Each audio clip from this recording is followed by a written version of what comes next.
Muy buenas tardes para todos, ¿cómo andan? Bienvenidos a Fácil Desviarse.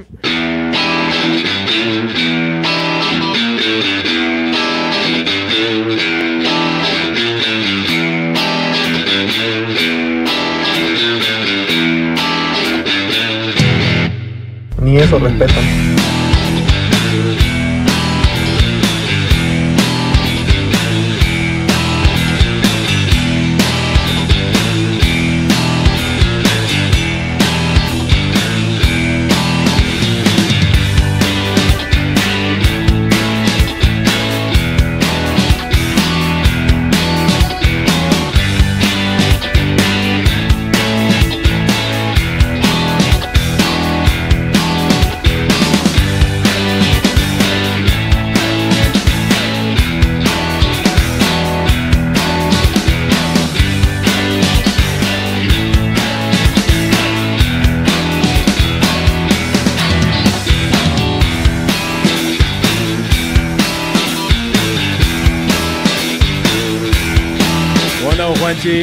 Buenas tardes, Sapo. Buenas tardes al señor @Álvaro La Rosa, adicto a la distorsión, el emperador de la consola, la persona que se ocupa de pilotar las tardes de FM del Sol.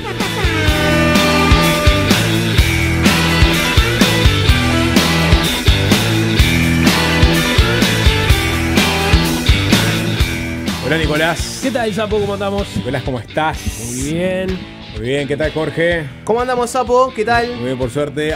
@Tanitus, filmmaker estrella de Uruguay, ya recibido con galardones. Buenas tardes para vos. Se maneja en las redes a través de Tanito. Está @Uy, qué macana. Extrañando la escalada la extraña ella también. Ya volverá a las canchas. 2 meses de luxación de hombro. No es luxación de hombro, Maca. Bueno, parecido. Te jodiste el hombro igual, lo sabemos. Y está él, el gran Switchermaster estrella de la transmisión espacial del canal de YouTube de Sol. Corre como una hiena, está todo loco. Es @César Giacosa, que tiene un gran canal de YouTube, César Giacosa, donde sube mucho material de archivo. ¿Alguna novedad, César? Llegamos a los 500 suscriptores. Necesitamos más, César. Hay mucho material inédito, cosas de la década del 90, de la década del 80, hasta de la década del 60 se puede encontrar. Así que no se pierdan @César Giacosa en YouTube. Contenido para disfrutar con la familia, para investigadores. Y no se cobra nada. Buenas tardes para todos.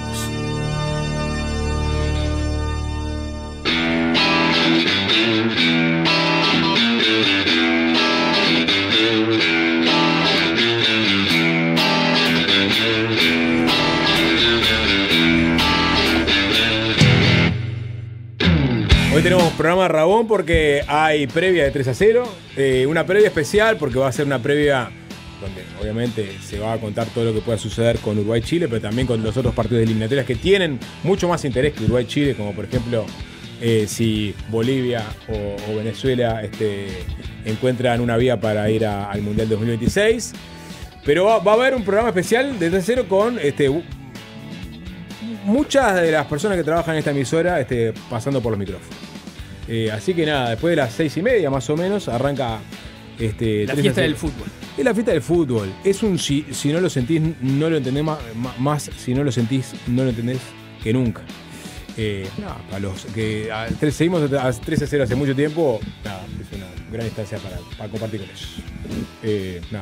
Quédense después que vienen ellos. Saludo a Dieguito también, que vino a traer los chicos. Bueno, ¿cómo andan? ¿Todo bien? ¿Todo tranquilo? Todo bien, tranquilo. ¿Hay expectativa por el partido de hoy o más por Volver a ver a Darwin, por ejemplo, una expectativa. Quizás la expectativa más grande. Porque digo, un Chile eliminado y un Uruguay donde vuelve Darwin después de varias fechas de suspensión. Pero la expectativa va a estar en la altura del Alto y en el llano venezolano, ¿no? Porque Venezuela y Bolivia se juegan ahí un mano a mano para entrar en esa suerte de hexagonal clasificatorio para el Mundial del año que viene. Y Venezuela con la posibilidad de ir por primera vez a un Mundial, si logra sortear todo lo que tiene por delante. Y a Ancelotti, ¿no? El viejo, elegante Carlo Ancelotti, el italiano, acostumbrado a dirigir ahí en los grandes estadios de la vieja Europa, allá, a 4.000 metros de altura, paradito al costado de la cancha, viendo un Bolivia-Brasil. Sentadito, me imagino, a Ancelotti, ¿no? Con un respirador. Pidiendo pulmotor. Respirador. Conociendo los vestuarios de Hernando Siles de La Paz. No, juegan en el alto. En el alto. O sea, se van a 4.000, ni siquiera Claro, 3.600. por eso, juegan en ese estadio que es bastante más chico que el Hernando Siles. Parece el Parque Viera. Yo creo que Ancelotti zafa del respirador y te la juega masticando una hoja de coca todo el partido. No sé, porque capaz que un tecito de coca. No sé si estuvieron alguna vez por las alturas. No. Podés armarte el bolo de acá de coca y masticar, pero... ¿No lo ves así todo el partido? Como decía Juanchi, es un tipo muy elegante, es casi un dandy, ¿no? No sí, lo veo, pero debe ser un tano aguerrido también, ¿no? Claro, como si estuviera masticando tabaco. Está bien, como cuando te pones la bolsita de tabaco acá arriba entre el labio y el diente. Vamos a ver, no sabía que era tan arriba y creo que pusieron una tarima para subir un poco la cancha, dicen los bolivianos. Más. Esa 4.012 metros de altura. Bueno, sí, y quizás no le da resultado. Jugaron buena parte de la eliminatoria ahí. Uruguay logró un empate 0-0. Es más, yo creo que hasta le pudimos haber ganado, ¿no? Hubo unos momentos, sí, Uruguay se entreveró, estuvo como 2 horas para patear al arco, me acuerdo. Era más fácil, creo, que hacer el gol que todo el entrevero que armó Uruguay. Pero ni capaz que a Bolivia ni los 4.000 metros le terminan dando resultado en una eliminatoria donde 7 tienen oportunidad de ir al Mundial. Lo cual es una buena lección para Bolivia. Que se deje de tanta altura y que trate que aprenda a jugar. Y que aprenda a jugar al fútbol. Sí, totalmente. Con un poquito de humildad. Bueno, vamos a meternos con algunos de los temas, ¿les parece? De estas horas. Uno de los epígonos, o uno de los de las cosas que disparó el episodio, digamos, que se llevó toda la atención la semana pasada, que fue... ¿Epígono? Raro. Debates colaterales. No te quería corregir. Es como un nacimiento ahí. Epígono es como el continuador de algo. Sí. Es como, yo qué sé, el maestro y el discípulo. Bueno, está, una continuación del episodio. Entonces, está bien. El llamado de atención, porque es una continuación de este episodio que se llevó, sí, todas las marcas y toda la atención la semana pasada, que fue el asesinato de estos 2 chiquilines que fueron secuestrados en Soriano, y bueno, finalmente hallados muertos en un arroyo ahí en Río Negro. Y enseguida aparecieron, digamos, primero que nada, ver si efectivamente hubo alguna falla en alguno de los momentos en los que se dio este episodio. Si falló la policía, si falló la fiscalía, si falló la justicia. Pero también apareció la discusión política. Bueno, ¿y qué cosas hay que, por ejemplo, modificar, revisar, reformar de la legislación vigente? Y en ese sentido apareció la decisión de, creo que fue Charles Carrera, el ex senador Charles Carrera, que puso el tema arriba de la mesa de revisar la ley de corresponsabilidad en la crianza que se votó en el año 2023. Fue una ley que impulsó en primera instancia, si no me equivoco, Cabildo Abierto, que después tuvo el apoyo del Partido Nacional. Hubo 2 proyectos en paralelo que se terminaron unificando. Unificando, exactamente. Y que tuvo, creo que desde lo vamos, digamos, por lo menos los cuestionamientos del Frente Amplio, ¿no? A la hora de que se aprobara. Bueno, el Frente Amplio, según hemos sabido en las últimas horas, tenía pensado avanzar sobre la modificación de esta ley, pero bueno, este suceso apuró, digamos, la discusión. Así que si les parece, vamos a meternos un poquito en las diferentes repercusiones que tuvo esta idea en el espectro político. Nos metemos. La ley 20.141, oficialmente ley de reconocimiento del principio de corresponsabilidad en la crianza, popularmente conocida como la ley de tenencia compartida. Creo que ese es el nombre que la conoce todo el mundo. Hay 2 puntas. Lo que pasa es que tenencia compartida era el primer proyecto. Claro, después quedó el apareció nombre. corresponsabilidad de la crianza, quedó el primer nombre, más allá de que no son exactamente lo mismo, y hay una discusión sobre incluso la confusión a la que induce el nombre en relación a lo que se discute en el fondo, que es la tenencia compartida, más que la corresponsabilidad de la crianza. Porque la tenencia que está establecida. compartida ya está legislada. O sea que Sí. estos son casos especiales. Justamente, es alguien que fue denunciado, ¿no? Y al ser denunciado, la corresponsabilidad en la crianza lo que hace es permitirles a aquellos que fueron denunciados que mientras está el proceso judicial, bajo un marco específico y bajo tutela, puedan seguir viendo a sus hijos, ¿no? Sí, como decís vos, la tenencia compartida ya está legislada. Ante la duda, el juez debería dar la tenencia compartida si no hay otra razón para no hacerlo. Ahí es donde entra la corresponsabilidad en la crianza. Hay dos puntas. Una es la que decía el Sapo, la política en el Parlamento por parte del Frente Amplio. Y la otra es organizaciones civiles a nivel social. Por ejemplo, vamos a arrancar porque hay testimonio de muchos lados, ¿no? Arrancamos por acá. Andrea Tuana, la directora de la ONG El Paso, explicó por qué promueven desde organizaciones feministas, ONGs, etcétera, por qué promueven y están de acuerdo con la derogación de esta ley. Esto se lo decía a Montevideo Noticias, el informativo de TV Ciudad. Paso y muchas otras organizaciones sociales, pero también asociaciones de profesionales como de psiquiatría y psicología y varias organizaciones, incluso UNICEF, planteamos a los legisladores de aquel momento que esta ley realmente iba a provocar consecuencias muy graves y nefastas hacia las infancias. ¿Por qué decimos esto? Porque es una ley que parte de la base de que la mayoría de las denuncias son falsas y que por lo tanto el juez tiene que privilegiar la tenencia compartida a pesar de que existan denuncias, a pesar de que existan medidas. Entonces, es una ley que pone en riesgo a las infancias y que además las pone en una situación, yo te diría que de tortura, porque cuando te obligan a tener que vincularte, visitar, incluso estar en régimen de tenencia compartida con alguien que fue violento con tu mamá o que fue violento directamente contigo, es una situación de vulneración extrema de derechos.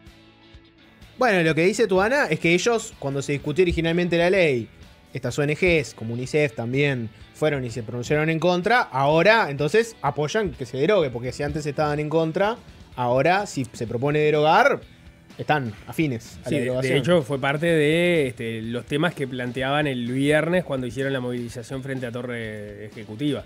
Luego, durante el fin de semana, se avanzó también aparentemente a nivel político desde la bancada del MPP con esta propuesta que puso sobre la mesa Charles Carrera y con que salió también Inés Cortés, la diputada del MPP, pero ya la sociedad civil venía pidiendo y reclamando esa derogación. Esa misma diputada, Inés Cortés, estuvo hoy de mañana en 5 Sentidos, el informativo de Canal 5, estuvo con el Sapito y le explicó a la audiencia por qué es que ellos promueven la derogación de esta ley.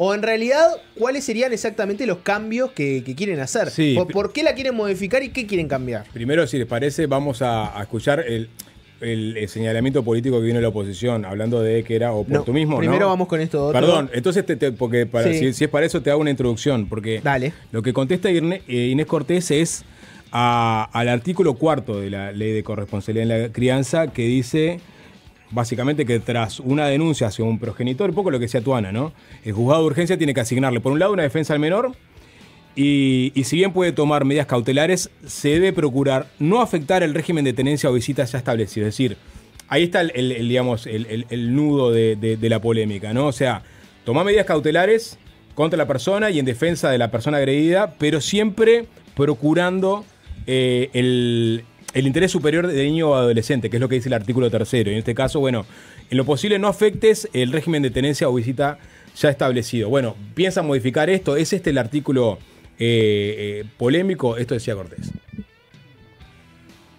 Eso es lo más polémico de esta ley. Es uno de los puntos más polémicos, no el único, pero sí, para mí ahí está el nudo central y es este argumento de que, bueno, si hay una situación de el padre puede ser violento con la madre, pero no con los hijos, o no necesariamente, y en realidad hay evidencia abundante de que cuando hay una situación de violencia en el hogar, la sola presencia de los niños, niñas o adolescentes ya los hace víctimas directas de esa violencia, aunque la agresión no haya sido hacia ellos.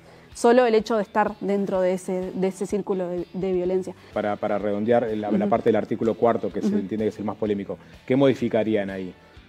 Bueno, eso lo que introduce es que ante un eventual riesgo, lo que dice, por ejemplo, la ley 19.580, hay que prevenir. las medidas cautelares son justamente de protección, es el principio precautor del derecho de familia, que es ante un riesgo, protejo, y después actúo e indago si efectivamente ese riesgo amerita mantener o no esas medidas de protección. Son medidas que se toman por un tiempo acotado, que son provisorias y que se dan estos siguientes pasos de, pericias psicológicas y demás para ver si efectivamente hay que proteger, seguir manteniendo estas medidas de protección o no. Después hay todo en ese pasaje que dice, si bien se pueden tomar medidas cautelares, se debe procurar no afectar el régimen de tenencia o visitas ya establecido. Bueno, es decir, o sea, por eso, que se aplique la cautelar y que también se corten las visitas o el régimen de tenencia. Durante lo que dura la cautelar era lo que se estilaba. Ahora, de hecho, el caso en particular en el que realmente no quiero entrar, pero es la madre tenía medidas cautelares y no los hijos. Y ahí tuvimos uno de los resultados. Bueno, esa era la explicación de Inés Cortés. Después, ahí Cortés se mete un poco en el caso, ¿no? Porque sí, dice que mencionó la madre tenía la cautelar, pero no los hijos. Y que en esta revisión de la ley de corresponsabilidad de la crianza se tendería a que tanto cuando cae una cautelar caiga para la madre como para los hijos, en el entendido de que están en un entorno violento. Sí, ahí es donde se tocan los temas, ¿no? Pero porque ella antes en la entrevista les decía que entendía que en este caso, más allá del resultado y las cautelares que se dispusieron sobre la madre y no sobre los niños, entendía que no hubiese, tampoco tenía un efecto, porque en definitiva la cautelar sobre la madre tampoco la respetó. Entonces, si violó la cautelar sobre la madre, hubiese violado la cautelar sobre los niños y el resultado parece, digamos, con la información que tenemos arriba de la mesa, parece difícil pensar que hubiese sido distinto, ¿no? O sea, no necesariamente para este caso. Lo que sí dice es, tengamos en cuenta que los casos donde no se llega a este extremo, las situaciones violentas que se dan con las madres también son situaciones violentas para los niños. Por eso se pone el foco en que hay que revisar la ley. No, te iba a ir por el otro lado, que es... Tuvo la diputada... Obviamente aceptando que todas las denuncias son verdaderas y que no hay denuncias falsas, que es parte de lo que promovió en su momento también la ley de corresponsabilidad en la crianza.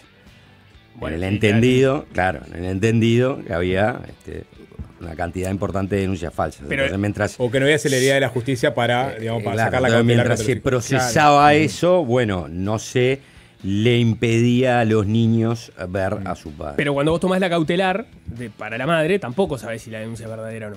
O sea, el planteo es, mientras vos evaluás el riesgo, protegés.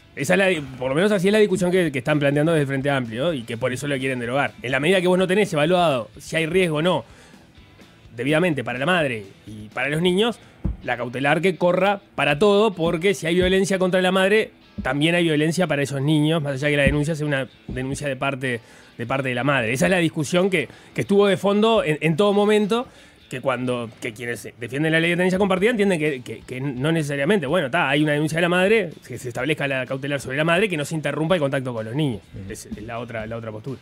Sí, esas serían las dos escuelas, básicamente. No, les iba a decir que otra diputada frente amplista, Tatiana Antunes, estuvo ayer en Al Hueso, otro kiosco, y dijo que además de que compartía la derogación, planteó lo que probablemente esté pensando mucha gente en este momento, ¿no? Porque es el debate, digamos, legal de qué escuela te gusta más, la escuela de la tenencia compartida, corresponsabilidad de la crianza, o la que plantea derogarlo.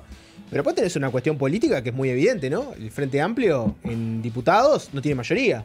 Entonces, esta ley se aprobó en un contexto muy favorable para la coalición. Tenían una mayoría, ¿no? Si no lo hubieran tenido, probablemente no hubiera salido porque el Frente Amplio en bloque estaba en contra. Ahora, ¿qué puede pasar? Y bueno, Antunes un poco lo mencionaba. Miren un poquito cómo es el cálculo político para esto. Para saber si estamos discutiendo algo que puede pasar o no. Porque capaz que termina quedando un poco en la nada. Escúchenlo. ¿Frente Amplio tiene que derogar la ley de tenencia compartida? Y yo creo que sí, que hay que derogarla. Tendría que haber estado en el top 1 de las cosas que había que hacer. Esto no es un planteo que lo haga solo yo, o sea, es un planteo que ya el Frente Amplio lo ha hecho, lo ha expresado el propio presidente del Frente Amplio. Tenemos todas estas dificultades. Hoy la Cámara de Diputados además tiene una amplia diversidad de actores y además no tenemos los votos que por ahora, o sea, no los visualizo porque esto después se traduce en votos.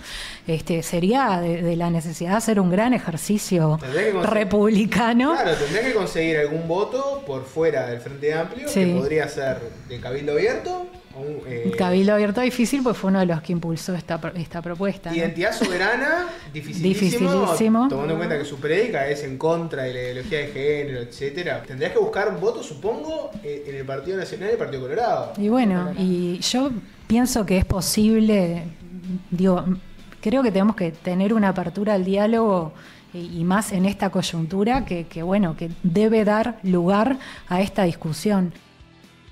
Bueno, básicamente tienen que ir a buscar los votos de los blancos y colorados, ¿no? Porque si descartado Cabildo porque está en contra, descartado Identidad Soberana porque está en contra. Entonces, los blancos no. Yo lo que tengo entendido es que ven la posibilidad de buscar algún voto colorado, en diputados, obviamente, pensando un poco ahí en las mujeres diputadas que hay. Son dos del Partido Colorado. Una de, Uruguay, por ahí de ese lado difícil, me parece. Pensando así en abstracto, ¿no? Porque todavía no se pronunciaron. Pero uno tiende a creer que, si me preguntás así... No sé si tenés diputada de Vamos Uruguay, uno pensaría que no. Jorge, el otro audio de Cortés, no sé si lo tenemos. Sí, lo vamos creo a escuchar que ahí ahora menciona más una adelante. posible legisladora que puede ser. Que daría el voto. No sé si quedó en el corte, pero si no se lo comentamos. Lo vamos a escuchar después, porque primero... ¿Qué opinaron algunos blancos y colorados? Para mí debe ser... Bueno, voy a escuchar. A ver qué dice Cortés. Sí. Está bien. No, primero, ¿qué dijeron algunos blancos y colorados? ¿En quién piensan? Pero necesitan 2 votos igual. Sí, por eso te digo, tienen que buscar más de uno. Por ejemplo, algunos que salieron. Rodrigo Boni, ya lo conocen, ¿no? Diputado de la 40, nacionalista. Básicamente lo que dijo fue que no solo está en contra de la derogación de la ley, sino que también está en contra de discutir esto ahora a partir del caso de Soriano. Escuchen lo que decía Goñi. Tener una concepción mágica de la ley y, mucho peor, ejercer un populismo irresponsable de aprovechar un caso trágico para promover la derogación de una ley, realmente es inconcebible, inaceptable y sin fundamento ni lógica legislativa. La ley de tenencia compartida no deja en desprotección a los niños, todo lo contrario, genera protección y para los casos excepcionales de padres violentos, por supuesto que la ley de tenencia compartida no se aplica. Entonces, realmente es una mentira, una falsedad decir que esta ley de tenencia compartida es la causa de estos episodios. Un poco en la misma línea, pero más duro, fue un colorado, Felipe Schipani. ¿Qué es lo que dijo ese diputado? Bueno, no solo que es mentira, sino que ya directamente habló de oportunismo político, ¿no? De que el Frente Amplio está haciendo oportunismo político con este caso de violencia becaria en Soriano. Escúchenlo. Compartida, ¿debe ser modificada? Bueno, no debe ser modificada. Aquí se ha planteado una situación que yo no sé si es producto de la ignorancia o del oportunismo, porque a raíz de la situación dolorosa y trágica de Río Negro se ha planteado como solución derogar la ley de corresponsabilidad en la crianza. Y esta ley no tiene nada que ver con el caso concreto, porque aquí no había ningún juicio por visitas ni por tenencia. Se trató de una persona que creo que está en una situación psíquica anormal, que secuestró a sus hijos y que después los mató. Ahora, actores del Frente Amplio y de la izquierda salieron con mucha fuerza con ese tema. ¿Por qué será? Bueno, yo creo que están generando una cortina de humo, ¿no? El problema de lo ocurrido en Río Negro no tiene que ver con esta ley, ¿no? Tiene que ver con otros asuntos, con dotar al Poder Judicial de mayores recursos para que tenga más juzgados de género, tiene que ver con trabajar muy fuertemente en la salud mental, porque solo una persona que está mal de la cabeza puede matar a sus hijos. Por tanto, creo que ese tiene que ser el camino que Bueno, lo reconocieron por la voz y los que estaban en la transmisión de YouTube por el ángulo de la cámara, esto era un móvil con Leo Sarro, ¿no?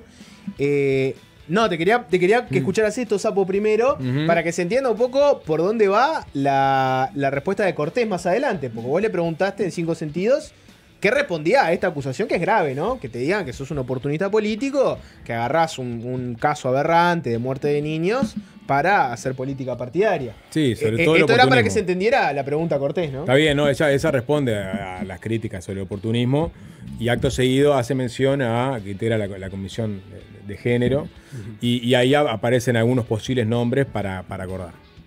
Sí, yo estaba mirando, cuando se aprobó, por ejemplo, el Partido Independiente no acompañó.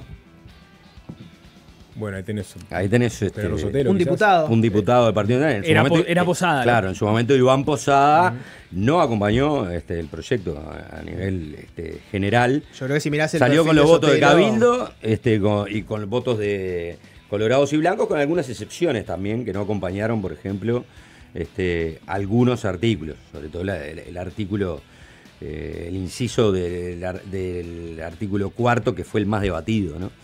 El perfil de Sotelo no te da afín a la derogación de esta ley, ¿no? Si me preguntás a mí sin saber la opinión sé qué piensa expresa, Sotelo no la conozco, no se ha pronunciado, pero le busco redes violencia vicaria o le busco tenencia compartida y me da la sensación de que es una persona afín a la tenencia compartida. Pero bueno, ¿qué dijo Cortés, Sapo? No, bueno, Cortés se respondió sobre todo a las críticas de que era una movida oportunista, ¿no? Y ahí se desplayó un poquito más sobre los contactos que tienen en la Comisión de Género y que podrían ser votos posibles. Respecto a lo que preguntabas del oportunismo o el populismo, yo no voy a adjetivar, no es mi estilo adjetivar a nadie, ni siquiera a los promotores de esta ley en su momento cuando lo discutimos en la legislatura pasada. También podría decir un montón de adjetivos, pero me parece que no aporta a la discusión. Sí dejar en claro que personalmente como legisladora hace tiempo que vengo charlando con distintas legisladoras, sobre todo el Partido Colorado, que nos encuentra, yo integro a la Comisión de Género, por ejemplo, y ahí tenemos un diálogo muy fluido también con algunas legisladoras del Partido Nacional, y pienso en Adriana Peña, en la que hemos encontrado mucha receptividad para abordar distintos temas sobre violencia basada en género. Obvio que este tema puso como todo el eje ahí, pero no es que el Frente Amplio lo piensa a partir de ahí.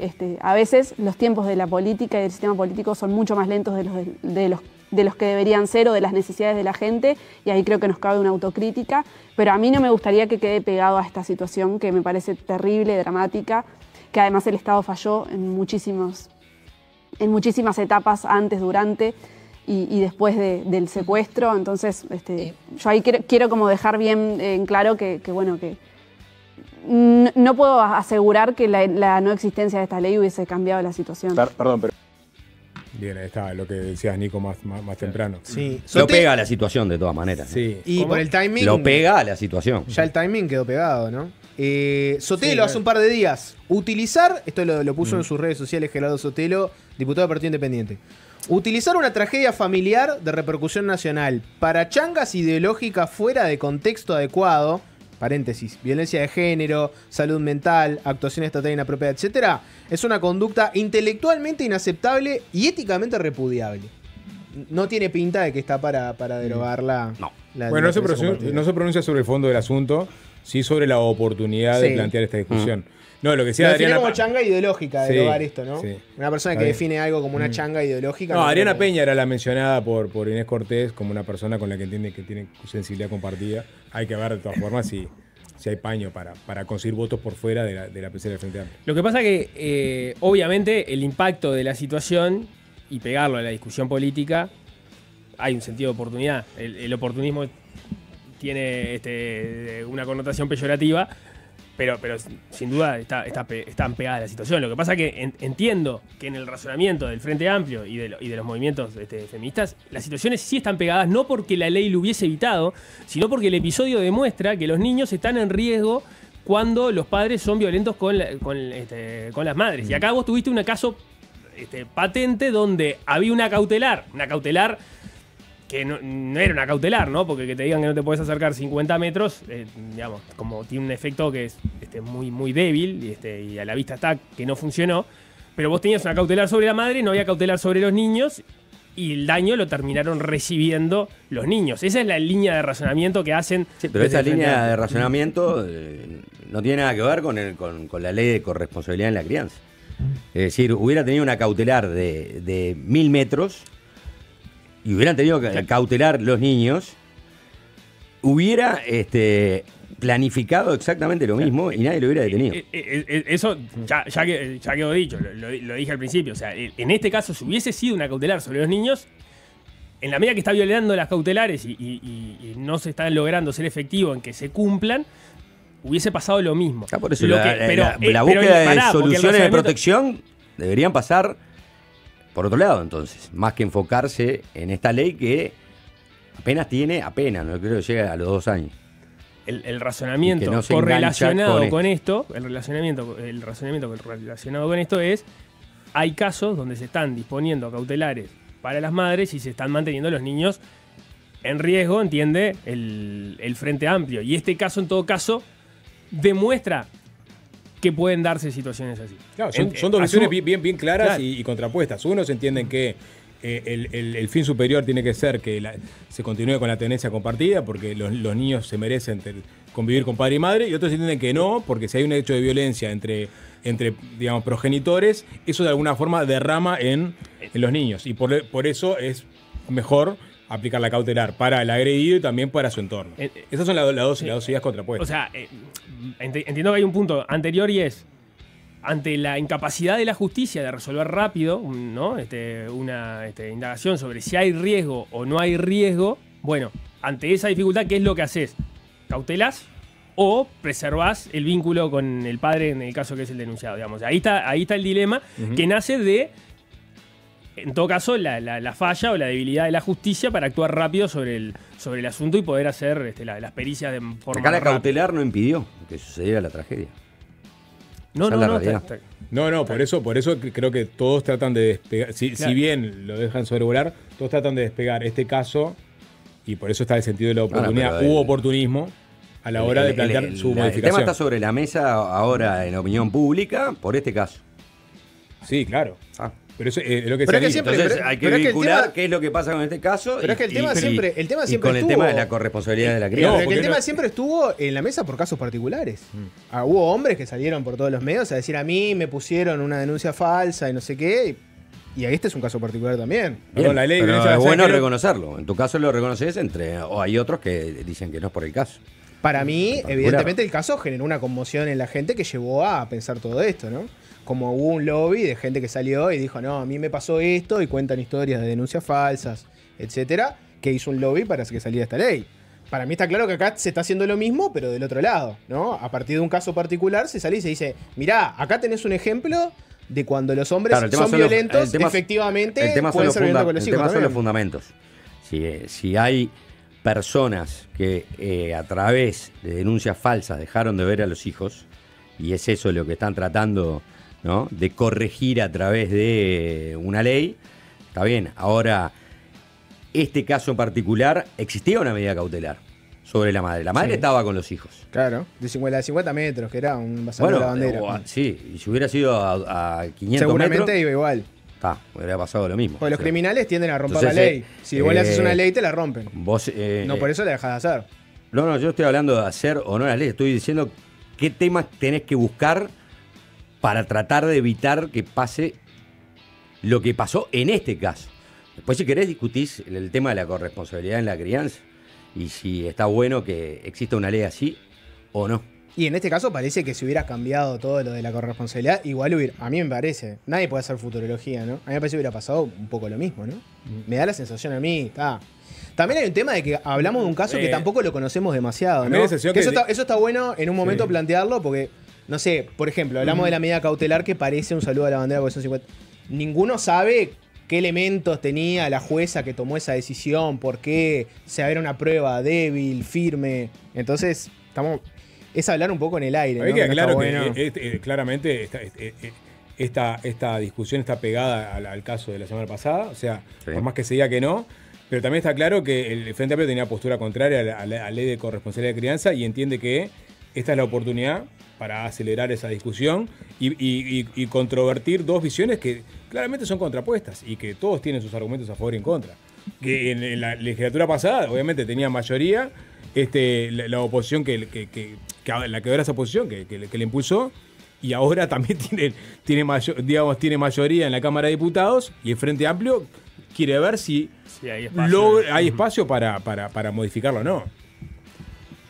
Pero yo vuelvo al punto, capaz que me pongo de cabezón a discutir lo mismo. El caso, el Frente Amplio lo trae a colación, interpreto, porque entiende que este caso concreto demuestra, primero, discusión despegada, las cautelares no funcionan. Hay que mejorar en la efectividad a la hora de cómo se resuelven las cautelares para que en casos donde haya riesgo no se puedan romper. Ahí estaba la discusión de si se le debería o no haber puesto una tobillera, etc.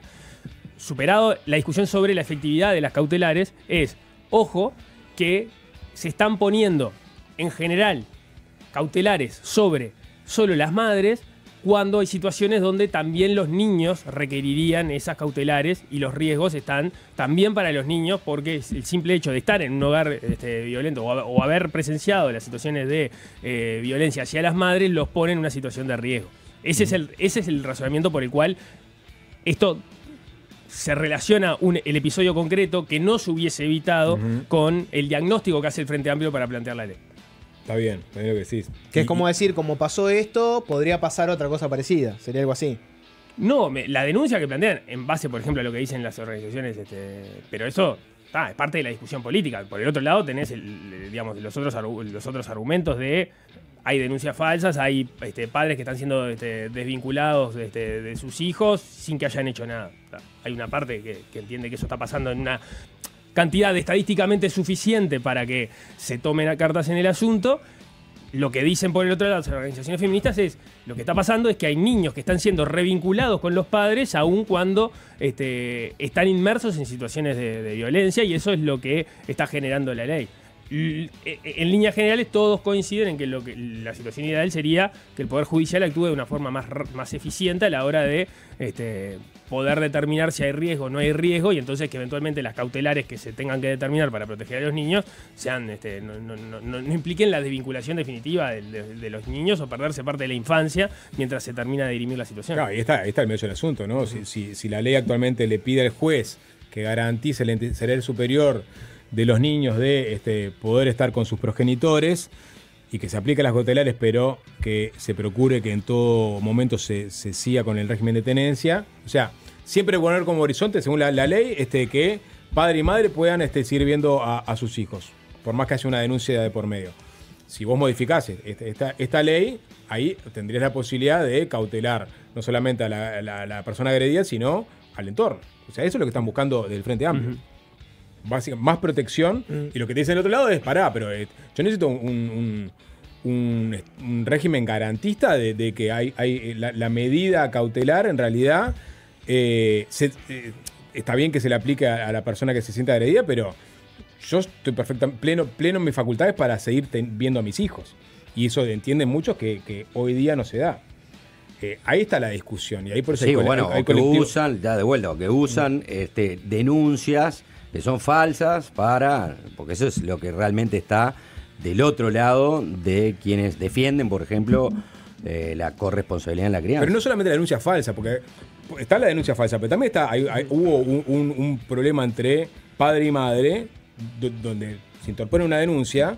Quedó encapsulado en eso, pero entonces vos cautelás. ¿Se interpuso una denuncia de qué? Porque problemas entre padre y madre hay todo el tiempo. O sea, porque el tema cuando vos de vas violencia. De violencia por medio. Claro, cuando denunciás por violencia ya es un caso a tener muy en cuenta. ¿Qué es lo que estás denunciando? Porque entonces ahí vos como juez decís, pará, yo no sé si le voy a dejar que este padre esté vinculado con sus hijos. Eso es lo que por el grado de esta denuncia. Esa es la discrecionalidad que plantea el artículo 4 de la ley de corresponsabilidad al juez. O sea, él tiene que evaluar, y creo que no tiene los elementos suficientes de la justicia hoy día para evaluar si hay que, digamos, ampliar la cautelar a todo el entorno, solamente encapsularlo en la persona agredida. Y por eso se dice, ante la incapacidad de ver toda la película, por las dudas, vamos a meter cautelar para todo el entorno, ¿no? Para evitar Y ahí está la discusión ahí. Yo creo que, y está bien que aparece el tema, y hubo un agravante a las denuncias falsas también, que no sé si se introdujo también en esa misma ley. Nada, capaz que hay una solución intermedia, ¿no? Que digamos, de alguna forma contente. Está bien, pero yo creo que los que apoyaron la ley dicen, no mezclemos los tantos, no tiene que ver este caso en Soriano con la ley que se votó. Porque se da a entender, o se da, al pegarlos se confunde y se piensa que justamente esa ley es lo que habilitó la tragedia. Claro, bueno, ahí los legisladores han sido... Y no es el caso. Pero los legisladores han dicho que no tiene nada que ver, ¿no? Por más que después de alguna forma lo involucren. Bueno. Dicen, acá se cuidan de decir, no, queda absolutamente vinculado una cosa con la otra. Pero tenemos que, digamos, una cosa, Cortés lo dijo clarísima, de manera clara, esta ley no lo hubiese evitado. O sea, están vinculados, pero la ley no lo hubiese evitado. Digamos, podemos discutir con ese grado de complejidad, ¿no? Es porque podés discutir igual si es oportunista o no es oportunista. Vos tenías en tu agenda querer derogarla y estás aprovechándote, pensando en quienes están del otro lado, aprovechándote de este caso espantoso para generar presión sobre una agenda que es tuya. Perfecto. Esa discusión sobre el oportunismo está bien. Ahora, nadie dijo... Perdón, yo no ¿está escuché bien o no? ¿O te parece que cada bloque tiene su agenda? Pero te parece, porque yo puedo decir, no estoy ligándolo con este caso, pero a la vez aprovecho el caso para generar presión, que es como vos acabas de decir. Entonces sí lo estás ligando con el caso. Pero los casos sí lo están ligando, clarísimo. Bueno, que lo están ligando. Lo que no quiere decir que una cosa hay una cuestión de oportunismo que... Sí, es que hay un sentido de la oportunidad u oportunismo. Lo podés mirar desde las dos formas. Oportunismo tienen todos. Si vos sacás una ley que todas las organizaciones sociales vinculadas a los niños, el otro partido político que tiene casi la mitad de los votos, te dicen todos que no, y la sacás en el periodo donde justo tenés mayorías parlamentarias, actuaste con una oportunidad. Ellos quieren actuar ahora también con mayorías parlamentarias en función de algo que vos crees. Sí. Pero es diferente la oportunidad al oportunismo. Son dos cosas distintas.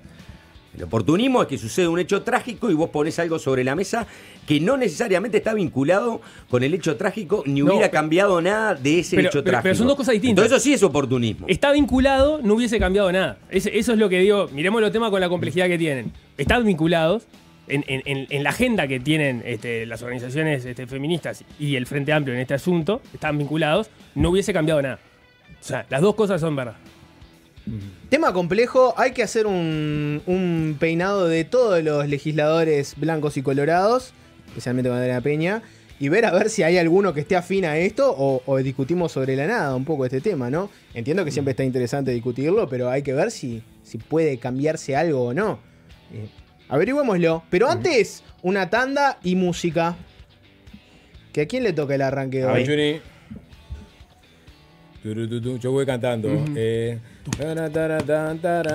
estás tarareando?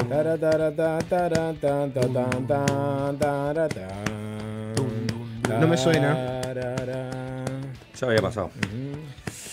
Bueno, vamos a escuchar de Black Crowes haciendo The Slider. Sapo, te voy a hacer una pregunta y me tenés que contestar lo primero que se te venga a la mente. ¿Qué hacen los perros cuando están contentos? Mueve la cola. Muy bien. ¿Y sabes cuándo lo hacen más rápido? ¿Cuándo? Cuando están por comer un Baggy Dent. Se llama efecto Baggy. Los snacks de Birba, que entonces estamos hablando, Juan Chilosco, mejoran el aliento de tu perro y lo ayuda a prevenir el sarro. Exactamente. Son naturales, deliciosos, porque los perros se enloquecen.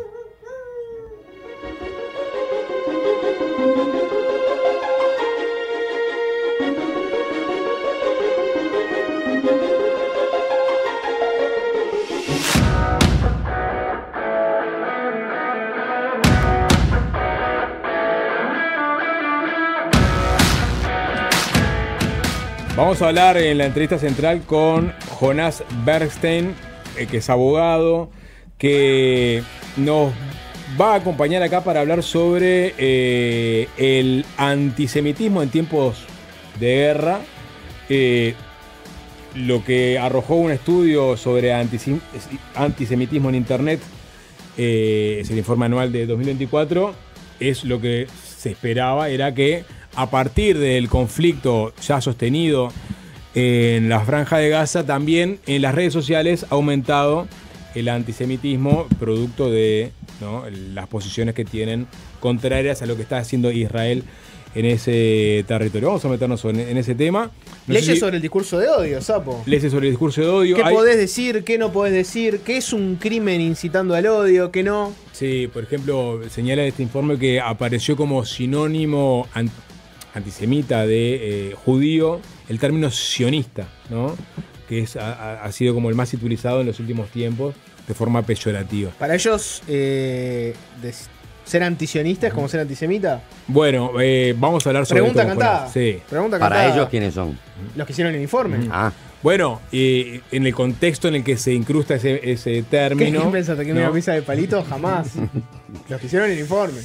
Y no sé si... Buen Miguelito igual. Buen Miguelito, pero no podés, no salió. Nos cuidamos entre todos, ¿no?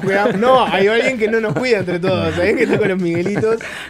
Rapidísimo. No sé si vieron el ataque que hizo el ejército de Israel en Doha, Qatar, para matar a los líderes de Hamas que se encuentran en la mesa de negociación. Claro. ¿No? En ese país había gente de Egipto, gente de Estados Unidos. Qatar estaba siendo, digamos, el epicentro de las negociaciones. Israel definió que había que eliminar también a esos cabecillas de Hamas, que generó obviamente el repudio, primero que nada, del gobierno de Qatar. A nadie le gusta que le bombardeen su país. No, salió Benjamín Netanyahu, primero que nada, a decir que esto había sido una iniciativa exclusivamente de Israel, dando a entender que Estados Unidos no tiene nada que ver con esto, por más que Estados Unidos tiene una de sus principales bases de Medio Oriente en Qatar. Y no sé si se habló Trump o no, me imagino que hablará en las próximas horas, o si no lo hizo, si es que no lo hizo, dirá seguramente que fue avisado sobre el ataque.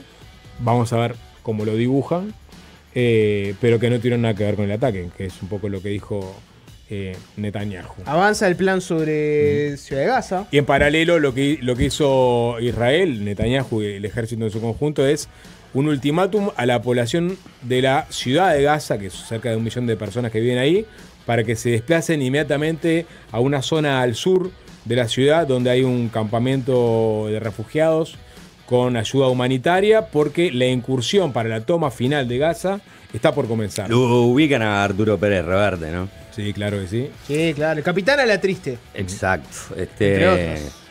Perdón, una cosa, ¿no? Del millón de personas que estaban en Gaza, viene hace una semana dando este ultimátum Israel, solo se habían ido 50.000 personas. Es decir, hay 950.000 personas que todavía están en Gaza. Y se viene, es inminente el ataque final del ejército de Israel. Es un gran defensor de Israel, en general, Pérez Reverte. Pero hace unos días estuvo en el programa El Hormiguero, un programa español, bastante popular, famoso, y dijo, le volvió a preguntar sobre el conflicto en Gaza, ¿no? Dijo, yo sé que jamás hizo lo que hizo para tener niños muertos. Quería enseñarlos, o sea que jamás hizo lo que hizo para que hubiera una respuesta y para enseñar que estaban matando niños, o sea que jamás lo hizo a conciencia. Eso es lo que decía Pérez Reverte, ¿no? Cuando Hamás hace la barbaridad que hace en Israel, ataca, mata, roba, secuestra y viola, quería una respuesta, quería enseñar a la televisión niños muertos y por eso se metía debajo de los hospitales y los colegios para que las bombas cayeran. Eso es verdad.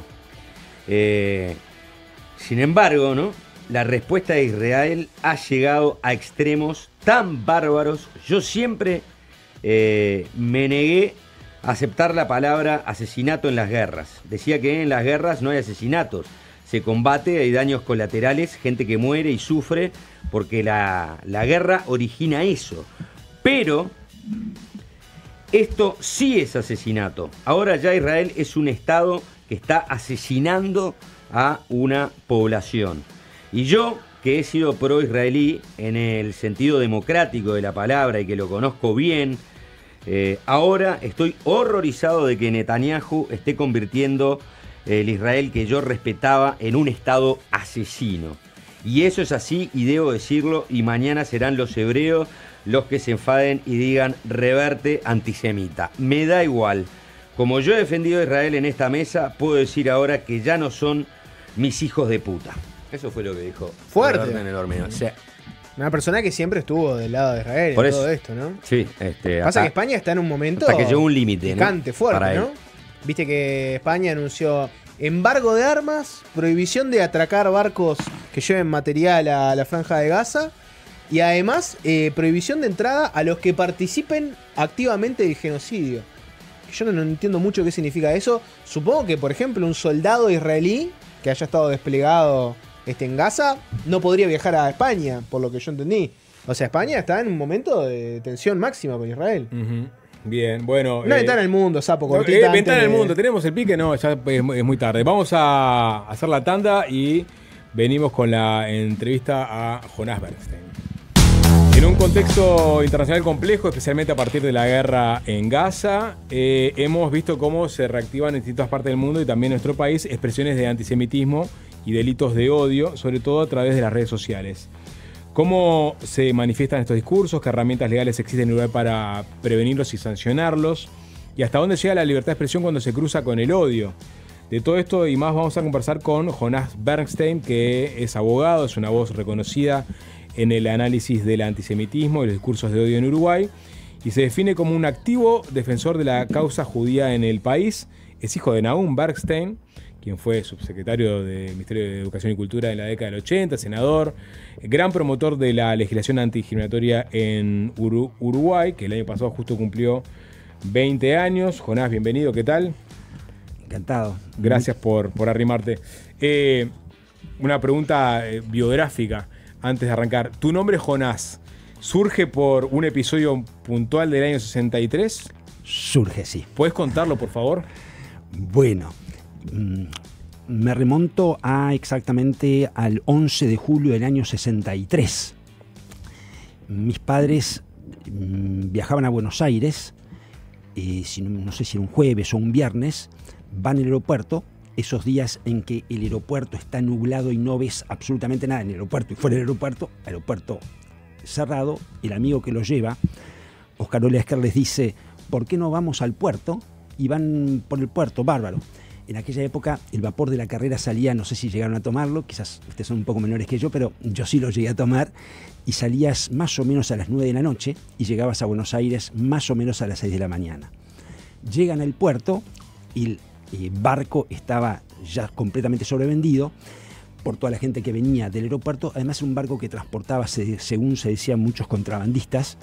Lo cierto es que en el medio de la noche el capitán, que había confiado el mando a un vaqueano, no sé si eran las 2, 1 de la mañana, 2 de la mañana, se siente el impacto, choca contra el casco de un buque inglés hundido. Se había desviado del canal. El río de la Plata, como es un estuario, ¿verdad? Entonces tenés la desembocadura de varios ríos, está lleno de sedimentos. Entonces, lo concreto es que a las 3-4 horas empieza a hacer fuego y mucha gente, no había chalecos, no había botes salvavidas para todos, estuvieron mis padres siempre discutían cuántas horas, pero más o menos 4 horas en el agua. En fin, murió muchísima gente. Mi padre siempre recordaba que la muerte por hipotermia es la más placentera que hay. A mí también me gusta el alpinismo, me gusta la montaña, el Everest, me gustan mucho esos temas, y yo veo las historias cuando vos hoy por hoy a través de las radios están en contacto con el alpinista que está en la cima y tratás de mantenerlo vivo, y la persona está completamente cuerda, pero te dice desde la verdad, no tengo un gramo de gracia. Bueno, todo eso para explicar que la historia se vincula con mi primer nombre es Jonás, en homenaje al profeta que es tragado por un pez grande, una ballena se dice a veces, y mi segundo nombre es King, que es el barco de la Marina Argentina que rescató a mis padres del Río de la Plata. ¿Tu madre estaba embarazada en ese momento? Mi madre estaba embarazada conmigo, me faltó decir ese pequeño detalle, de 7 meses y medio, eso fue el 11 de julio del 63 y yo nací el 3 de septiembre. Ah. Y un pequeño libro entiendo que se va a publicar en breve sobre ese tema. Bien. Bueno, ahora sí nos metemos en el objeto de la entrevista, que es el antisemitismo. Obviamente los ataques del 7 de octubre generaron una reacción del Estado de Israel que de alguna forma también se traduce tú entendés, y también algunos otros. El otro día se presentó un informe sobre antisemitismo en Internet. Disparó considerablemente los discursos de odio contra judíos en diferentes entornos. Pero si tenemos que ceñirnos a lo legal y también a lo social, ¿cómo definirías el antisemitismo? Primero quería agradecerles muy especialmente la invitación, porque después del 7 de octubre nosotros intentamos dialogar en distintos espacios, promover un espacio de intercambio sano, y la verdad que muy pocas puertas se abrieron, más bien se entrecerraron. Entonces, la circunstancia que ustedes tengan la gentileza de invitarnos para hablar sobre estos temas, a mí realmente me conmueve y uno se siente particularmente agradecido. No sé si vamos a tener respuestas para todos los temas. Como decía Einstein, es mucho más difícil desentrañar un prejuicio que desentrañar un átomo. Pero digamos que intentaremos reflexionar junto con ustedes. Tu pregunta es, ¿por qué el antisemitismo? No, o sea, desde el punto de vista legal, ¿cómo se define el antisemitismo? Y lo mismo a nivel social. Hay una definición de un instituto que se llama Instituto por el Recuerdo del Holocausto, se conoce por sus siglas inglesas IHRA, International Holocaust Remembrance Association, que adopta una definición hace ya unos más de 20 años, y que Uruguay la adoptó. Y básicamente lo que dice que es una visión del judío obsesiva y que lo asocia con connotaciones intrínsecamente negativas. Punto más, punto menos, el antisemitismo que es la judeofobia, es el odio al judío por su sola calidad de tal, ¿verdad? Es, por llamarlo de alguna manera, es el racismo de los judíos propiamente, exclusivamente. Siempre, el otro día pensaba, preparándome para esto, yo decía, tenemos una palabra para antisemitismo. Ahora, tenemos una palabra para por decir algo, ¿cuántos colectivos hay? Somos más o menos 15 millones de judíos. ¿Cuántos colectivos hay de similar población? Más o menos. No conozco una palabra para los bahaístas, por decir algo. No solamente tenemos una palabra para el antisemitismo, tenemos una palabra para el antisionismo, que es una variante. Cosas que me hicieron pensar y me siguen haciendo reflexionar. ¿Cuál es la palabra para el antisionismo? Bueno, la palabra, buena pregunta.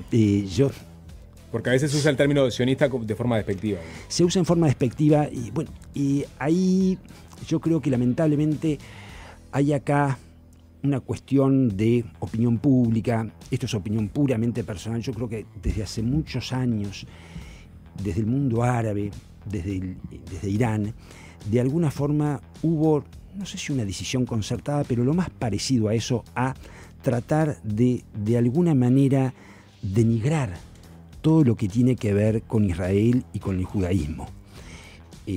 Algo muy simple, por ejemplo, el movimiento Hamás, que todos conocemos ahora, en su carta fundacional establece: nuestra misión es la destrucción del Estado de Israel. Entonces, el antisionismo es, diríamos nosotros, el antisemitismo moderno, que en lugar de centrarse en la figura del judío avaro, comerciante, o como podría ser en la Edad Media, el judío que mató a Jesús, hoy tiene en el Estado de Israel de alguna forma está ahí el emblema del mal, ¿no? Es la corporización del diablo. Entonces todo lo que tiene que ver con eso, si uno le dice a otro antisionista, hoy le dice sionista, pareciera el otro tiene derecho a entenderse, ¿cómo se llama?, insultado. Confieso que a mí, yo estudio estos temas hace unos cuantos años y me llevó muchos años entender lo que era el sionismo, el antisionismo y demás. Y a veces cuando uno ve, de alguna forma, en los eslóganes, ¿verdad?, banderas, pancartas, ese tipo de cosas, que se hable de no soy antisemita, soy antisionista, y uno se pregunta, ¿esta persona tiene idea realmente de lo que está hablando? Es muy recurrente eso, es decir, yo no soy antisemita, es decir, no soy antijudío, porque la calidad de judío me genere algún tipo de odio o de fobia. Pero sí estoy en contra del sionismo, y ahí viene la explicación, ¿no? Lo que pasa que el sionismo como tal que es la Constitución y la defensa del Estado de Israel. Yo lo que estoy en contra es de cómo ha actuado Israel en ese sentido. Entonces, ¿por qué se me califica de antijudío por cuestionar políticas llevadas adelante por el Estado de Israel? Es decir, por ejemplo, hay estadounidenses que han cuestionado políticas llevadas adelante por el Estado de Estados Unidos. Pero bueno, esos no se sienten antinorteamericanos ni entienden que se los pueda llamar antinorteamericanos y que tengan un odio hacia el otro estadounidense por la calidad de ser estadounidense, ¿no? Sí. Dos cosas, ¿no? Una, sobre retomando eso de antisionismo. Ejemplo, vos podés no ser bolchevique, pero no tenés por qué ser antibolchevique. A mí me llama la atención que exista la categoría de alguien que se autodefina como antisionista. Bueno, ¿sabés lo que? No simpatizo con tu causa.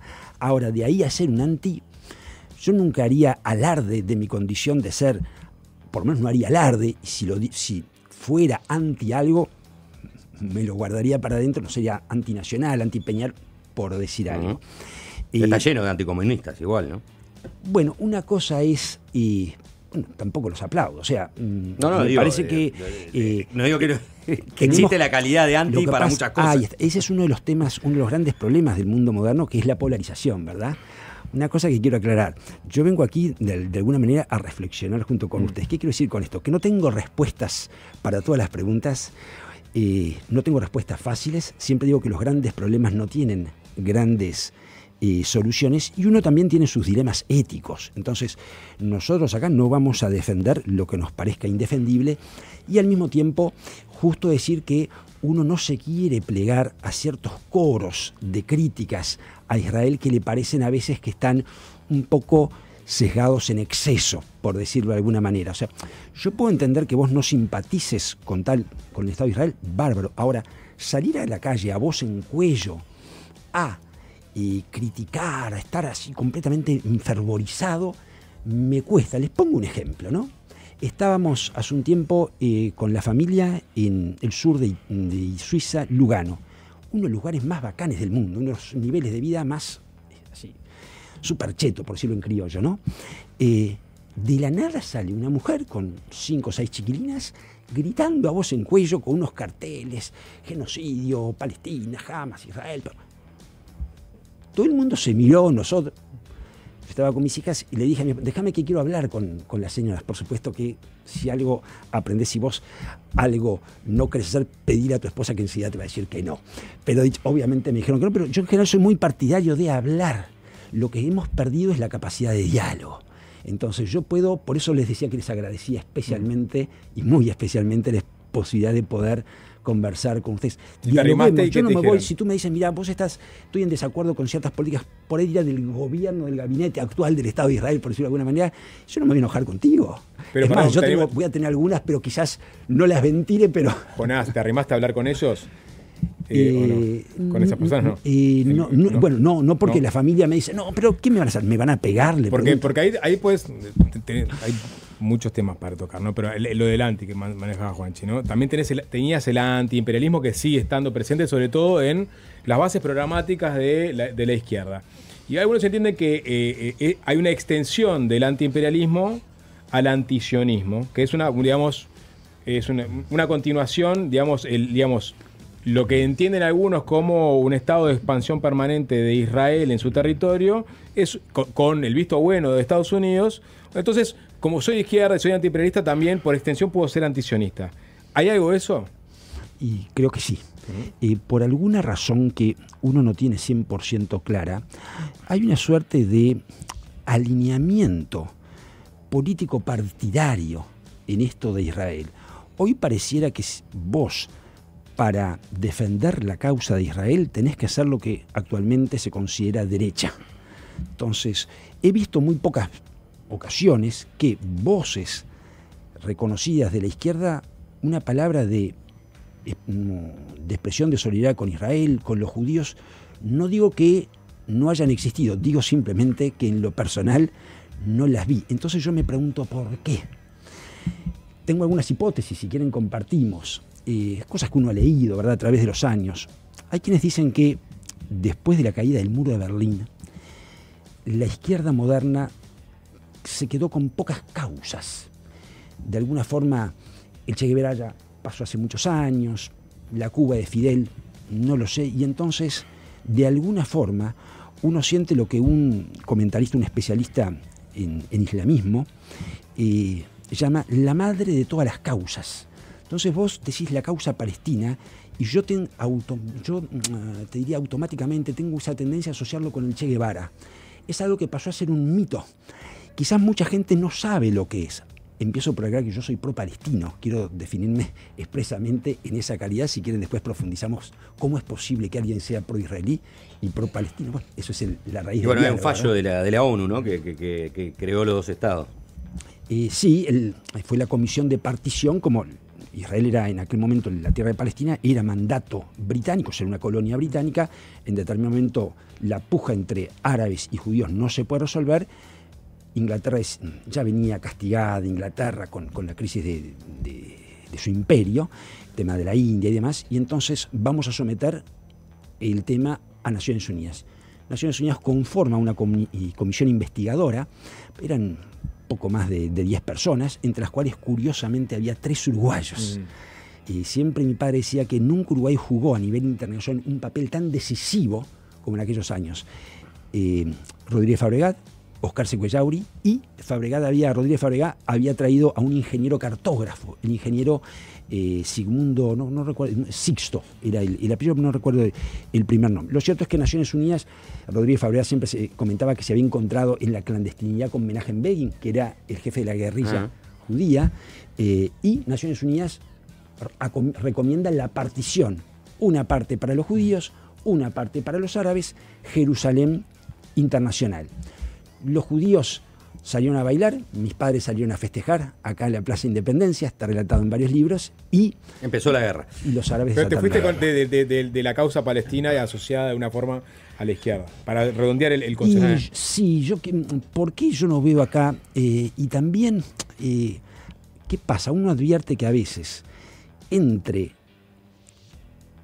criticar a Israel, genocidio, y decirle a otro judío de M, el salto puede ser muy finito. En general, la enfervorización, por eso yo digo, me parece bárbaro que vos estés en contra de Israel, me parece sensacional, puedes tener derecho a estar, y no vas a ser antisemita, lo hablaba con mi amigo Carlos Martínez el día de hoy. Pero ese es el problema, justamente, que estamos viendo hoy, que no es unilateral, no es que detrás del conflicto en Gaza, ¿no?, están los que toman su postura en relación a un criterio de medir cuáles han sido los acontecimientos y juzgar esos acontecimientos, ¿no?, si son desproporcionados o no, si hay genocidio o no, si hay un ataque contra el pueblo de Gaza que está generando miles y miles de muertos. Bueno, y atrás de eso seguramente vienen otros tantos que son per se antisemitas, que odian al judío, porque es evidente que existió un odio al judío desde el punto de vista histórico, si no, no hubiéramos conocido los pogromos en la Rusia zarista o en los países del este de Europa, o bueno, como epítomo de ese odio, el nazismo, ¿no?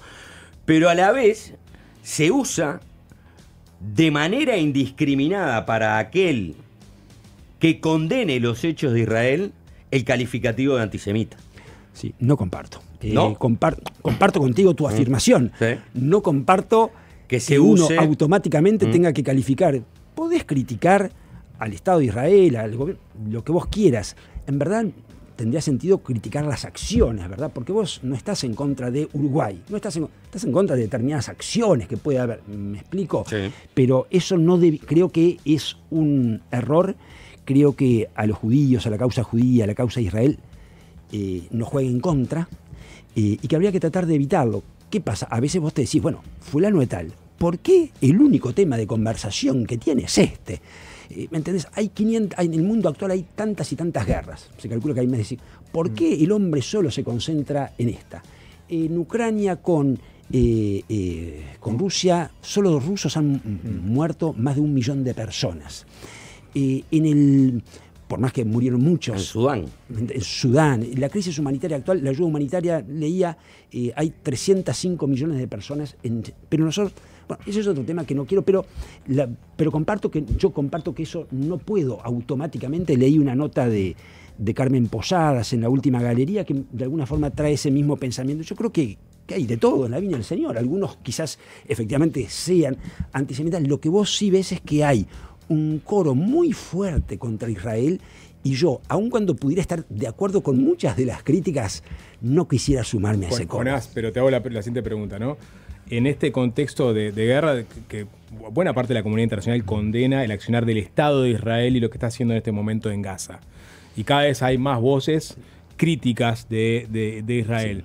Sí. Y si uno observa internamente cómo está conformado el gabinete, ¿no?, de Benjamín Netanyahu, encuentra algunos judíos ultraortodoxos, por ejemplo, que obviamente son sionistas. No quiero escucharlo, perdón. No quiero escucharlo. No quiero escucharlo pero es así. No, lo digo.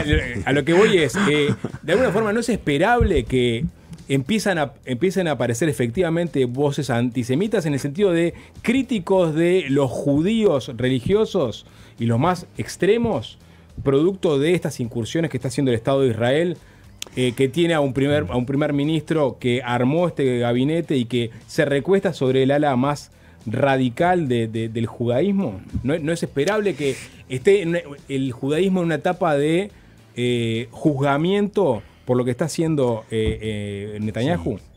Sí, todas las preguntas son muy buenas. Yo te diría que esperable sí, justificable no lo sé, esperable sí.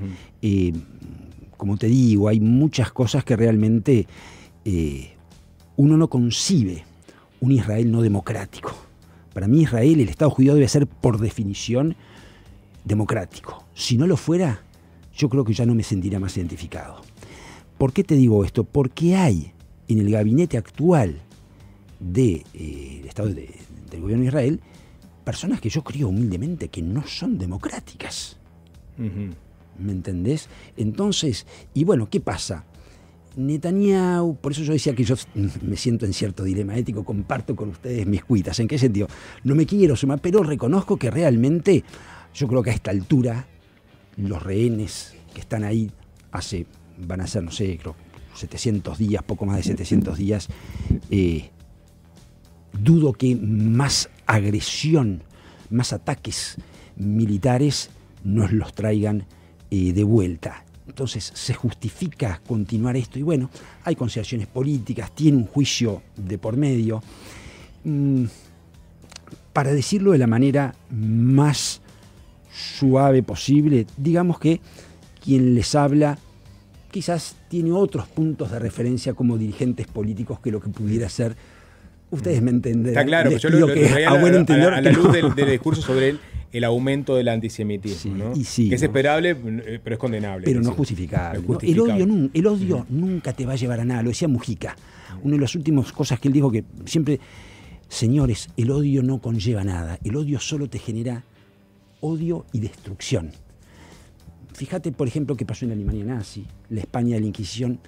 A través del odio nunca vas a construir y vas a destruir las bases de cualquier sociedad. Por eso, en este librito, en la contratapa, vas a ver, sobre todo en la primera, en la primera solapa, esa frase de mi padre sintetiza para mí todo lo que uno pudiera decirte sobre el tema. O sea, el problema del antisemitismo no es un problema de los judíos, es el problema del antisemita. Quien está enfermo hace 2000 años, vos sos tristemente el depositario, la víctima. Yo siempre digo, cuando uno aboga por estos temas, como vos decías, una voz activa en defensa de la causa judía, no lo hago principalmente para los judíos, por los judíos, lo hago por la sociedad toda.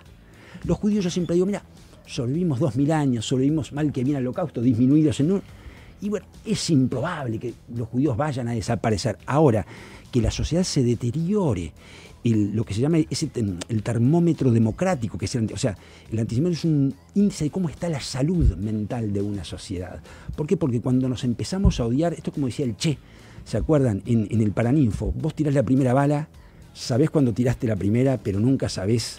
Ahora, ¿quiénes son las verdaderas víctimas ahora? ¿Son los habitantes de Israel, la diáspora de los judíos en el mundo, o los habitantes de Gaza que prácticamente no tienen salida y están siendo bombardeados y padeciendo la hambruna? Mira, yo te diría que todos son víctimas, ¿verdad? En distintas medidas, quizás en la situación del pueblo. Perdón la interrupción, un sí, segundito. Por favor. Relativizar, ¿no? En este momento, la gravedad del asunto, poniendo a todos como víctimas, bueno, no es una salida conveniente para no ver la gravedad del asunto. Háganme todas las miradas que no le tengo. ¿Lo que está pasando en Gaza? Sí, tranquilo. Sí, completamente. Lo que quise decir es que los gazatíes sean las víctimas no quiere decir que sean los únicos. Y tampoco estoy parificando, obviamente, lo que está pasando allí es un drama.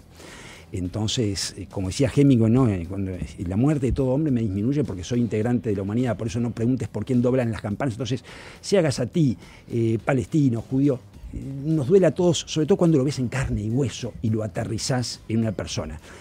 Sí, lo que está pasando es un drama, pero ¿cómo salís de esto? ¿Qué pasa? Yo pensaba, ¿no?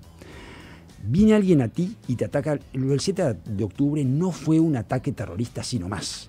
Fue un ataque, le quiero ahorrar realmente, a veces pero cortarle los senos a una mujer. Un ataque feroz. Feroz, ¿me entendés? Fue el equivalente del 11 de septiembre para Estados Unidos y lo pusieron gráficamente en su momento. Entonces, muy bien, vos reaccionás. Digamos que sobre reaccionás.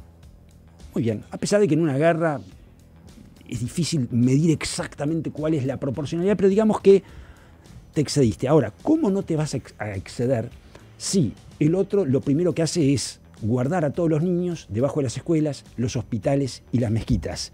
Y cuando le vas a ofrecer comida, ayuda, te la sabotean y no quieren recibir la ayuda humanitaria. Entonces, yo les pregunto a ustedes, ¿qué haces? ¿Qué haces vos? ¿Qué haría? Yo me pregunto, ¿no? Yo pensaba, bueno, si viene de alguien de Paraguay, Argentina, y bueno, yo no puedo, ¿qué dilema de hierro es ese que me obligan a matar niños? No se olviden que jamás, porque acá no estamos hablando de una guerra contra los gazatíes, es jamás, acá es un movimiento terrorista. Entonces, esta gente glorifica la muerte, no tiene el concepto de la vida que tenemos nosotros. Entonces, para ellos, cuanto más gente, por eso un artículo que escribí el primer día, el 7 de octubre, puse, jamás esta guerra ya la tiene ganada. Va a venir la represalia y entonces todo el mundo... Y así fue. Pero perdón, tenemos que cerrar, Jonás, pero perdón. pasó algo similar con la OLP de Yasser Arafat, en donde había voces que eran contrarias a negociar con terroristas. Finalmente se negoció con Arafat. Y acá tenías lo mismo, había gente que estaba en contra de negociar con Hamas y hay gente que estaba dispuesto a abrir canales de diálogo. Acaba de Israel cortar un canal de diálogo en Qatar. Es decir, el tema es muy complejo. El libro se llama Antisemitismo y Derecho. Digo, aprovechemos, es de Nahum Bergstein, los textos seleccionados. Su hijo Jonás estuvo con nosotros compartiendo unos minutos. Seguramente volvamos a hablar más adelante. ¿Te parece? Bueno, encantado, muchas gracias. ¿Sí? Muchas gracias. Es fácil desviarse del sol todo el día. Tu Jeep te espera. Te espera para empezar el día, para desconectarte, para ver atardeceres. Te espera con hasta $3.500 de descuento para que te lleves tu Jeep Compass en sus versiones Longitude, Limited y Limited Full. Conocelas en jeep.com.uy o en nuestra red de concesionarios. Tu Jeep te espera. Importa y respalda Grupo Sebel. Último minuto de Fácil Desviarse. Vamos a...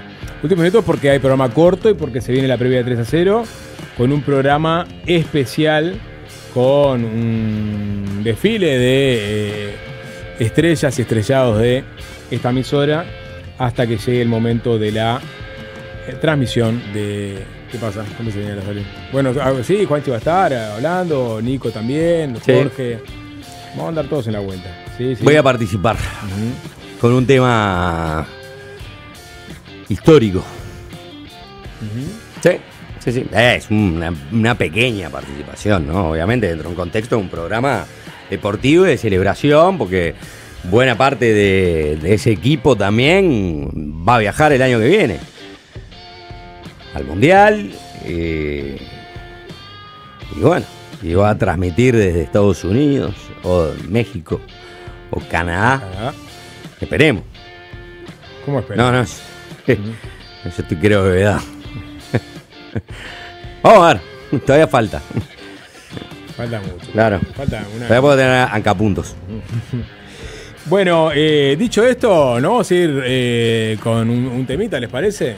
Y no mucho más que eso. Vamos a llamar a... ¿Eh? Bueno. Me perdí ahí. ¿Te vas a despedir con un tema? Todavía no nos despedimos 18 y 30, creo que lo sé. No, tenemos una tanda de salida, si no me equivoco, ¿no? Sí. Perfecto, bueno. Está en cualquiera, Sapo, ¿no? Bueno, vengan a hacer el programa entonces. A mí me han dicho que termina ahora el programa. No, Sapo, quedaste mareado, ¿eh? Bueno, los escucho, chicos. Yo no tengo más para aportarles. La canción que elegiste para cerrar el programa dura 3 minutos y medio. Ajá. Así que tienen que cerrar el programa 16 con 30 segundos. Bien, perfecto. Ah, no entiendo. ¿Vos querés que vayamos hasta las 18 y 16? Exacto. Para despedirnos por completo. Ahí mandan el tema y despiden a la audiencia. La audiencia ya nos está despidiendo. Para que ¿Por qué no le damos 18:30? unos minutos más a 3 a 0? Porque están preparados para salir 18:30, no 18:28. Claro, obvio. Capaz que no llegan todos Una vez que les entregamos un poco más temprano para que se luzcan. ¿Querés ir a preparar la picada para el partido? Dale. No, yo me voy a quedar, voy a participar en un ratito acá de la conversa. ¿Creen que les lea el libro Antisemitismo y Derecho? No sé si tiene algo para actualizar. ¿Cómo algo para actualizar? Ahí está Pepe Yacuza. Vení, Pepe, entrá porque me quieren hacer estirar un programa que no se agotó ya. FA y Coalición retiraron mociones de sanción contra Da Silva y Viera. La oposición vuelve a la coordinación. Por ejemplo, te estoy tirando una noticia que... ¿Qué tal, Pepe? Va a tocar. Chile versus Uruguay en vivo por eliminatoria. El selecta busca cerrar su camino con una nueva victoria. Pepe, ese tatuaje que tenés en el brazo izquierdo. Como tuve hace años en Suena Tremendo, hoy vuelvo a estar acá con ustedes dos, hombres de bien. Qué duro, ¿eh? Con Dardito. Con Dardito, sí. Lo vi en el estadio la otra vez. Está cada vez más joven, Dardo. ¿Cómo anda? Contame la historia de ese tatuaje, Pepe. El tatuaje es simbólico respecto a la enfermedad que tuve cuando tuve cáncer. Bueno, ¿lo describo, querés? Sí, bueno, claro, lo están viendo, no sé si capaz que lo ven, sí. Es la previa 13-0. Bueno, el 11 es la fecha que me operé en el Ciro Libanés en San Pablo. Por eso está tatuado el 11, que también es un número bastante complejo, lindo. Número maestro. Fue una mezcla de todo, porque puse el 11, que fue la fecha que me operé, 11 de marzo del año 2019. Esto me lo recomendó Camilo, el tatuador, un cra, me hizo como un guerrero ahí, por el simbolismo de salvarse de una enfermedad tan dura como el cáncer. Me hizo un espartano ahí, con unas olas, bueno, y algunas cosas por fuera, ¿no? Como para rellenar. Y acá también, al costado, en el antebrazo, vamos a decir, arriba del codo, es una flor de loto, que es una flor que simboliza el año que yo nací, en el año 1971. Y el reloj marca las 2 de la mañana, que fue cuando terminó mi operación. Ahí tenés, Pepe. Sí, Mirá qué fuerte, sí. Fuerte, Y que tenía algo ahora, vamos a lo importante. Sí, señor. Hablemos de Delgado. No, hablemos de Delgado. Tenemos unos minutos. Tenemos un Delgado no está. Ay, por favor. Porque acá en el programa Delgado siempre va a salir en su ¿Vos te haces cargo después? A interrumpir. Siempre te interrumpe Delgado. O sea, arrancás hablando, ya te empieza a mirar, agarra el micrófono y te hace un comentario. Porque Delgado es la vieja escuela, que el locutor tiene que leer fichas y nada más. No puede hablar por fuera del fichero, ¿no? Si acotás algo, ya se pone incómodo. Pero te estoy acostumbrado. 16 años trabajando con Delgado, Juanchi. No, por imagínate. Con su afán de protagonismo permanente, ¿no? Lo dijo usted, yo lo apoyo. ¿El fútbol? Alvin se ríe. Bueno. Hoy no viene la transmisión, es raro, ¿no? ¿Cómo? Que estemos todos. ¿Delgado no viene? Me parece que no sé. Capaz que ¿Cómo sí. no va a venir Delgado? Capaz que aparece, no sé. Escuchame, Delgado y el profe son 3. Viene Delgado, ¿no, Vicky? Delgado bien. Bueno, más le vale, dice Vicky. Más le vale. Ustedes se quedan, sí, obviamente. Ustedes van a estar. Estamos acá. Para mí, 13-0 son. Te voy a poner, te voy a ir ubicando. A ver. ¿Está? El profe. Sí, para arrancar. Obviamente. Allá arriba. Y casi en el mismo lugar Delgado. Casi. Casi. No en el mismo lugar. No, casi en el mismo lugar Delgado. Casi. Delgado es clave. Después tenés a mi amigo el relator. Que hoy va a venir encendido, ¿no? Que yo creo que es la figura detrás del profe y Gonzalo Delgado, el relator. Después tenés Pepe Yacuza. Pero qué privilegio, Juan. Sí, ¿Me pones ahí? yo creo que la transmisión de fútbol clave. Y después, en el mismo nivel prácticamente, aunque un poquitito más arriba Vicky y Nico Shepsagian. Sí. Bueno, está bien. Y después ya está. Eso 3-0. Man. Y después el resto. Que todos suman y todos son profesionales. Sí, por supuesto, pero digo, 3-0 es eso. Y en ese orden. Yo agregaría mucho más, pero una palabra para Pablo Tate, que en las sombras ha construido este imperio también. Qué hombre de bien, ¿no? Está bien, pero sale a vender con chau y su palito, ¿no? Pero la gente no lo escucha. La gente no lo escucha ni lo ve a Tate en el programa, porque lo puede ver después en películas, en el teatro. Sí, pero ¿no? Ese canta tango ahora, ese héroe. ¿Canta tango? Sí. Ese héroe culto que es Pablo Tate, ¿no? Sí, Gladiador de los comerciales de 3-0. Nos vamos.